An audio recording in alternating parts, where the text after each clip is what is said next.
Shalom, welcome to Eretz Israel. The big question, whose land is this? Anyways, the Jewish people say it's our land. Our ancestors were here 4,000 years ago. It was promised to us by God. Everybody knows the story. The present people in the land who lived here for many generations, they call themselves Palestinians. They're actually made of many different ethnic and racial groups from the Middle East and the Near East, and they say it's theirs. And they lived here a long time. And so we have a wonderful setup for conflict, a continuous warfare. And that's what we have. And, the Jews, well, our claim is that it's ours because God promised us to it. But that only holds water if you believe in the God that makes the promise. And if you don't believe in the God that makes the promise, or you believe, well, that's not my God, I got a different God. He said, I got to kill Jews and get them out of here. And genocide's a good thing, because that's what they really have been practicing against us for millennium. And I don't need to go through the whole role of historical tragedy that has happened to the Jewish people, but still, the claim is only based on if you believe in that God. So it's a war of belief. Now, the Arabs, the Muslims, claim that they believe in the one God, but they changed the story. And so because of their narrative, they've taken a stance against us. Well, there's an episode in the Torah that could teach us a lot about this conflict. And it's a two-part story, because part of it happened between Abraham and the king of Gerar, Elimelech, and then part of it happened to Yitzhak, Abraham's son, and the next king of Gerar, Elimelech, because Elimelech just means, my God, or Rabbi Nachman says it means I'm going to be God, which is a little different, right, than just I have a God versus I'm going to be God. Now, being a king is a hard thing because it presents endless opportunities for arrogance, for ego expression, and power. So we always know that, and we keep that in mind. What happens? Abraham is promised the land, and in one episode, Abraham's shepherds dig wells, and what happens? Avimelech,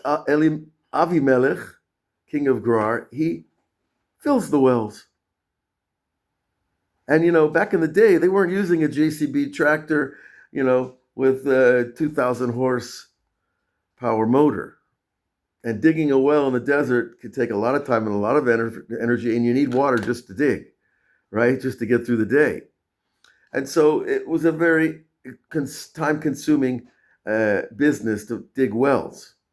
And they kept filling Avraham Avinu's wells. And he complained, and he said, he went to the king and he said, your people are filling up the wells. And Avimelech says, I don't know who they are. No one told me. Now, wait a minute. You're king and no one told you? You're king and you don't know what's going on in your kingdom? You're king and you don't know the guys who are filling up the wells? That doesn't sound like much of a king, does it? You're not really on top of things here. And so Abraham eventually dug a well that wasn't filled, and he called it Beersheba, a wonderful city that is today. Comes along next generation. Yitzhak Avinu has the same type of story. And Yitzhak Avinu, he approached the story the same way. And the king of Gerar also approached the story. I don't know these people. And what do we have here? We have a conflict of responsibility. The kings of the area, which only means that they have martial control of people's lives, the ability to field an army, the ability to levy taxes, the ability to confiscate property. That's what governments do, basically.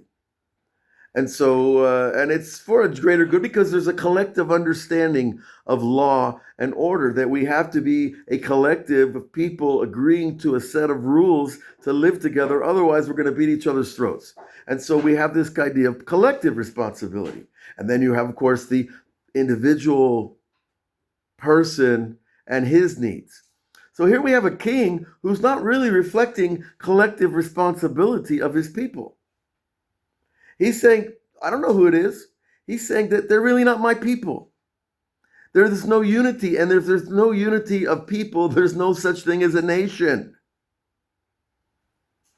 If they don't have one law, they're not a nation. They're a bunch of wildcats doing what they want to do. And so when it comes to being attacked, then we're a nation, we're a people. Or when you're challenged because you haven't worked the land, farmed the land for hundreds of years or more, and you haven't been around and you've been in other places, and then you go back and there's people already there working the land. Wait a minute, it's our land. We're a collective. Then if it's my interests, you see, I appeal to the collective responsibility for their back, for their support. But when it's my own personal needs, nobody's my kingdom. I'm the king. And every individual has that spark in them of I'm the king. And everybody who's ever been married knows about that spark. Who's king and who's queen, right? And so, but what we see, very interestingly, the difference between Abraham and Isaac and the kings of this region, and maybe all regions, I can't say, because there are good kings in history, there have been.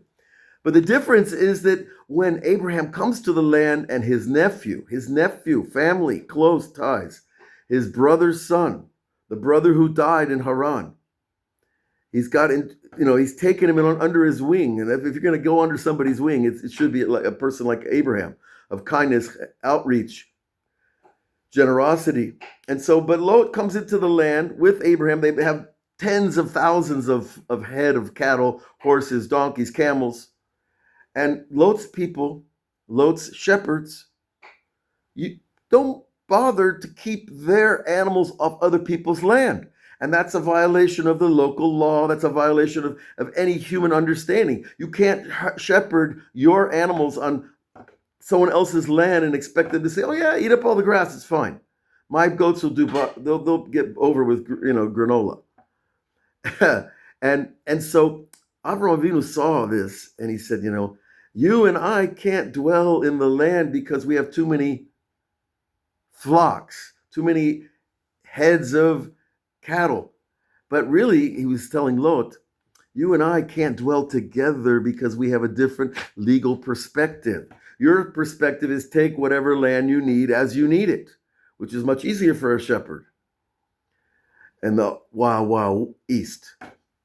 And and Abraham is saying, your shepherds steal. And I've seen it once, twice, 3 times. I can't stay in business with you. And he's telling this to his own nephew.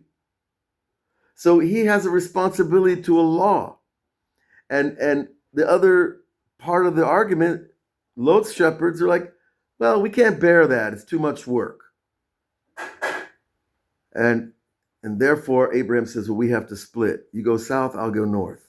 You go east, I go west. Whatever you want, you pick first. And he picked, the region of Sodom and Gomorrah. No, back then it was the Torah describes it as a garden of God, a truly beautiful place, which you can imagine is the lowest place on the earth, has the highest percentage of oxygen in the air, and it has fresh water everywhere and springs and wonderful agricultural environment. That the Midrash says that the people in Sodom, that wonderful city of Sodom, where it's illegal to do charity, listen, where Lot chose to go, they would go out in the yard, in the field, in the yard, and scrape the ground and find gold. It was such a rich area. Money, remember this, right? The collective responsibility demands a law that we don't steal from each other. The individual responsibility is whatever I think goes. And so that becomes the conflict, really, the Torah is setting up for us to look at life. Am I looking at law and mutual responsibility to a society, to a people, to a system, and to the God who promised the land to us? If I don't believe in the promise or behave according to the rules of the God who made the promise, then what kind of follower am I? How can I invoke God's righteousness and God's promise if I don't live according to his law? That doesn't wash. And so there are, people that invoke God when it's useful to them. And I think I probably said enough before I start to name names and point fingers. And we don't need to do that because every thinking person can pick up the newspaper. Do we have those anymore? Or pick up their phone and get world news and see who's following communal law, responsibility for each other. And if I have workers that they steal from my neighbors, I cannot employ them. And not only that, I'm obliged to get them out of here, and maybe obliged to call the police. Depends. That means I'm working for the claw. I'm working for the people, the general people. And if a person just it's his business, it's his land, it's his mines, it's his fields, it's his animals, and I don't care, then I got a big problem. And I can't invoke the law of God if I don't live the law of God. You understand? Are we together on this? Because this is what's happening everywhere we're looking. People use religion to just self-justify themselves, and behind the scenes, it's not exactly living according to the laws of the religion. And this is true across the pantheistic view of the world, because there's a lot of religions out there besides Judaism, and a lot of religions existed before this monotheistic wonder called Judaism came into existence, which is so broad in its perspective, so deep in its understanding, that when you look at the other religions, like children invented them. When you compare it to Judaism, you compare it to all the legal systems, all the geniuses and scholars for thousands of years that didn't just sit down and make up things. These are traditions that were passed down from the prophets and from the greatest prophet and from the patriarchs, because they make sense. They emerge from our own sense of truth. If you have true truth inside you, you don't even need to read the book. You know what's right and wrong. And that's the way it was. Abraham didn't have the book, but the sages say he lived the whole book, Torah. He knew the laws intuitively from his own instinct, from his guts, from his perception of reality and what looks like the right thing to do. And that comes down to simple laws of like eating or drinking from a vessel that's been touched a dead body. Well, if you look at a vessel that touched a dead body under some kind of spiritual microscope, you might not want to drink from that cup either. But friends, let's be honest. Let's be true to ourselves. Find that inner truth, and you will know the rest of the truth around you. And if you accept everybody else's truth and don't find your own truth, then we're in real trouble. Individually, for sure. And collectively, if enough people in a society don't have truth, what happens? Someone else provides them their truth until they lose their truth and their identity completely. And that's how empires are built, and that's how they're destroyed. God should save us all, protect us all. We should have a wonderful Shabbat. And, if we just keeping Shabbat will make you a believer in this one God. Keeping something, putting aside something for something greater than ourselves. Put aside this day. I don't need to work this day. I need to be with my family. I need to be with contemplation, prayer, meditation, spiritual practice, kindness to others, opening your house, sharing from your food and your drink. Just doing that is how Abraham founded this religion. And that sharing means you're sharing with the entire world. And the whole world will come to your table, as they did with Abraham. We should all be blessed with this vision and understanding, and we will find the true inner joy and truth. Shabbat Shalom.